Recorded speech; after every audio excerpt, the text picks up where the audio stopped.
Okay, let's start an AMPAC user tutorial. I can only do it for the Mac because it's what I have. And as a disclaimer, if you hear a rumpus in the background, there's a 13-year-old birthday party going on, and there's about 15, 12 and 13-year-old girls upstairs. So I apologize for any interruptions.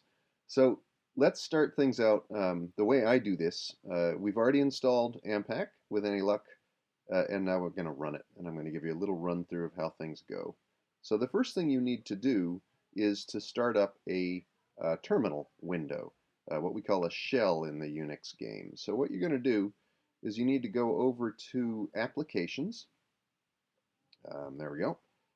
And down, if you already have the terminal window down in your dock, you can just use it, which I happen to have right there, but this is how you get it. So we have to go down to Utilities, and then we're going to find Terminal down there, terminal.app. So it's in Applications Utility Terminal. Also, I tend to use this what we call browser version of the Finder window. Most people I think probably use this version here, which looks a lot looks a lot more like a DOS browser. I don't like it as much, but whatever. You can go down here to Utilities, and we can continue on down here and find the Terminal app. Now let's go back to the thing I like. There we go. Hup, back we go. Utilities, Terminal app. So we double click on that, and we're going to start up a shell. My shell is bash, B-A-S-H, and that's relevant to getting AMPAC running right. I'm actually going to start up a new shell here just to show you what happens when we have new things. Let me get that down out of the way. So here's a new shell.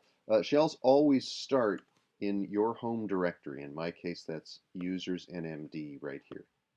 And one of the things that's mentioned in the startup is there's a file called a profile in the case of bash, and you need to have this set up right here. Ignore the AMPAC 9.2. That's a completely different thing from long in the past. Right here, if-f applications AMPAC 10.1 init AMPAC sh. If that file exists, then we're going to what's called source it, which we do with a dot, and execute that shell command. That does a bunch of things that allow you to run AMPAC. So you have to put that into your profile. Emacs.profile, point, there we go. And then what I recommended was that you just simply work your way down. You can do that with an arrow key to the appropriate spot, and then cut and paste out of that README here. And then you do Control XS to save, XC, and you're out. I'm holding the Control key all the time for that XS and that XC. Okay, so that's how you get that going. When you first do that, you need to open up a new terminal window because it only reads the additions to the profile when it's starting. So each time you launch a new window, you're basically firing up that program bash again, and it will read that profile. The same thing works for T-shirk or Z-shirk, but you use a different set of initializations as I describe in the README. Okay, so now let's go someplace useful. I'm going to change directories to box documents. What are they called? I have to change, sorry, to box documents, courses 09 344 2013 ls. You're learning little bits of Unix shell commands here. I'm going to go over down into calculations. Okay, pwd. I'm in that directory. Now you don't have to be here to start your AGUI up, but I'm going to type / that's the root directory, applications, which I do A and then a tab, that I don't type quite that quickly, and then AMPAC, and then AGUI, and then AGUI.sh. I believe, is what I want here. Yes, agui.sh.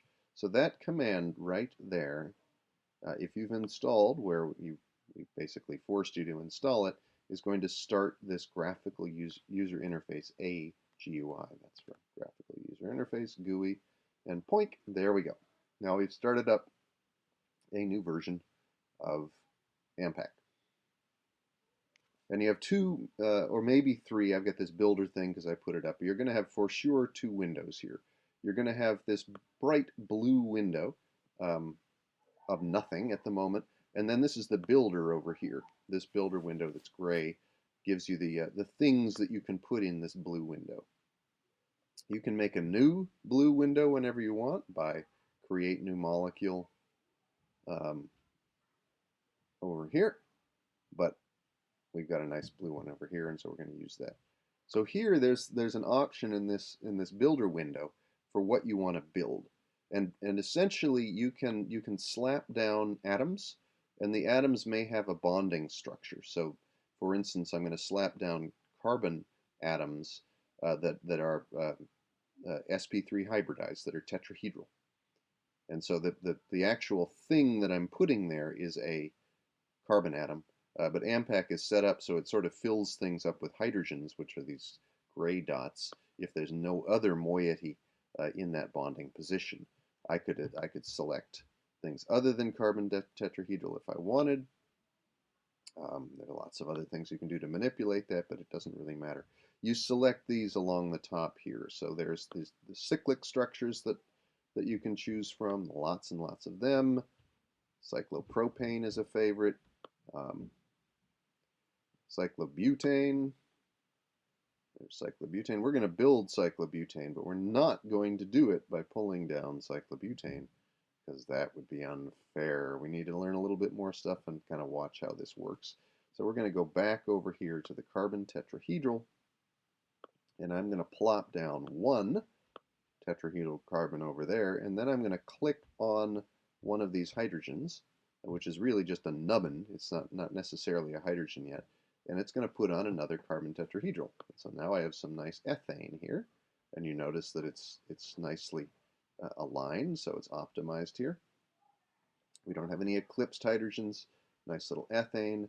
We can keep going around the circle here, so I want to see what I'm going to build. I want those two, so I'm going to bring that down there, and I'm going to put another carbon over here.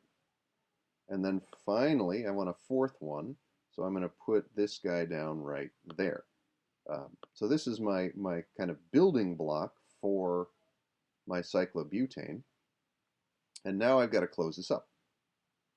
So already I've got, let's see, the thing I want to be a little bit careful about is I want to choose, I clearly am going to want that hydrogen there, and I'm going to want to make it with, let's see here, I think I'm going to want to use this one here.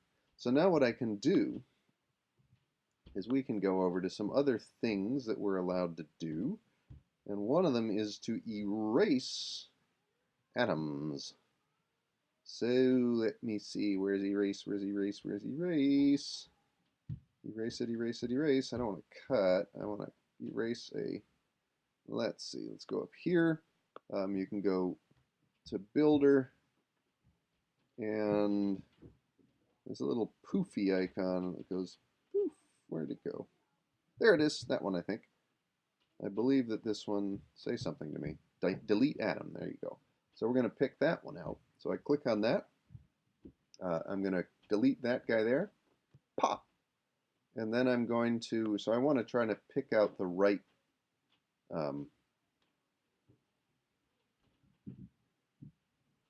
hydrogen. I want to leave hydrogens facing up and down out of this structure. So I want to blow that out of the water right there. Pop! And we're done deleting. And now what I'm going to do is go over here and select this guy, which is the, show up, the modify bond. Okay, and so now I've selected modify bond. I'm going to click on that and click on that. We have one and we have two, and we get this modify bond window over here. And there's 2.94 angstroms between those two carbons, which is just a wee bit long. So the first thing I'm going to do is declare a bond here. Now, AMPAC is fundamentally, it uses what are called semi-empirical rules and force fields for building um, its molecules. So AMPAC knows about bonds. Quantum mechanics does not. There's no such thing really as a bond in quantum mechanics. There's such a thing as molecular orbitals and minimum geometries. And all the things that we've ever learned about bonds are just sort of a rough approximation of things. But AMPAC does. So we're going to suck that bond closer so I can take now this slider and I can go wee and kind of pull this thing in until it's maybe 1 point. Yeah, let's go back for 1.3, 1.25 angstroms apart. It might be a little bit short. Let's go up to 1.3 some. Whoa, whoa, whoa, whoa, that's too low. Okay, 1.46, long, doesn't really matter too much. Okay, put it around 1.5 and I'm going to say okay. So now I have something that's beginning to think it's looking like cyclobutane. I'm not quite sure what's going to happen to those that methylene there, but we've got at least a 4-member ring here. Let's go over to this icon here, this sort of um, um, meeting point here. It's punct, and we're going to go poink and bring that closer together. So this is my first attempt at building this. This is obviously pretty crappy in terms of optimization. And so we can tell this semi-empirical thing to clean it up, the broom here, and make it somewhat more optimal. So let's see what this does. Boop. We let it clean up. Not so good. So this is a funny conformer here because I don't really have the methylene the right way. I really want to get methylenes up in the other direction. So let's see if there's anything we can do about that. We could vary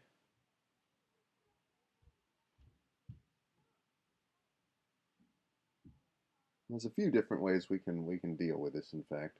The first thing I'm going to try to do is just see what happens if we optimize this structure, but I doubt it's going to work, but it's worth trying at least. So let's go over here and I'm going to take this G1M1V1 here, and I'm going to say save,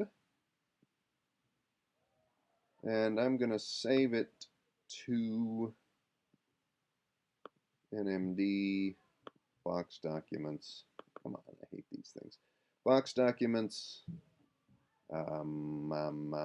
courses, 09344, 2013, calculations, and this will be cyclobutane 2, cyclobutane 2 dot, it has the dot dat, even though it says open, that's actually saving it. Badly designed interface. Now we're going to go here to calculate, and let's use an AMPAC calculation setup screen, and just for fun, I want to optimize, well, let's start with an well, let's do the optimization in the frequency, opt plus freak. We're going to minimize energy. I have no idea what thrust is, but it's some semi-empirical way of trying to figure out a minimum energy. And we're going to get IR frequencies and thermodynamic properties. And let's go quick launch here. Quick launch seems to work pretty well. Burp.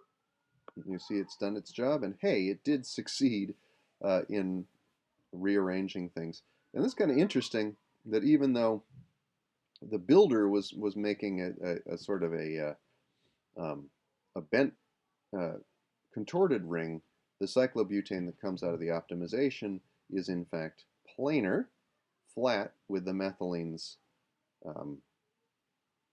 all out. So there's not any equatorial or polar hydrogens there. They're all equally arranged, which is kind of interesting. So we've built ourselves some cyclobutane. Fun synthesis to do, but it's a lot easier to do in silico. And that's a nice way to examine our first molecule. Now, we did opt and freak, so we found some frequencies, and those you can look at. You can go to View here, and let's see, you can go to View Vibrations. So remember, there's 3n degrees of freedom available. And in cyclobutane, we have uh, 1, 2, 3, 4 carbons, and in fact 8 hydrogens because it's a cycloalkane. So there's 12 atoms. There should be 36 degrees of freedom.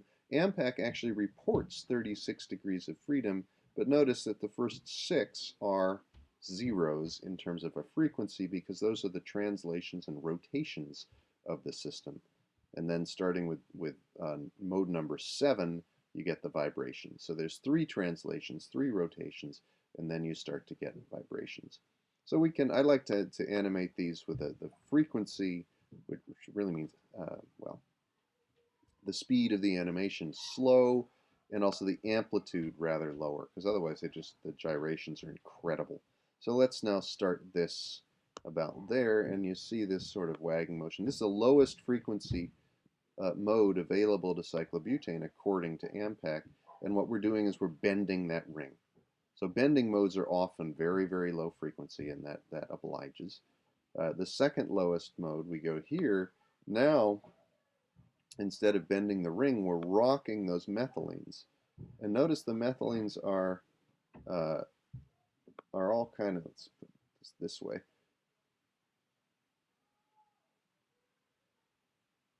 So there's a mode here where they're kind of, there we go, let's get it right like that.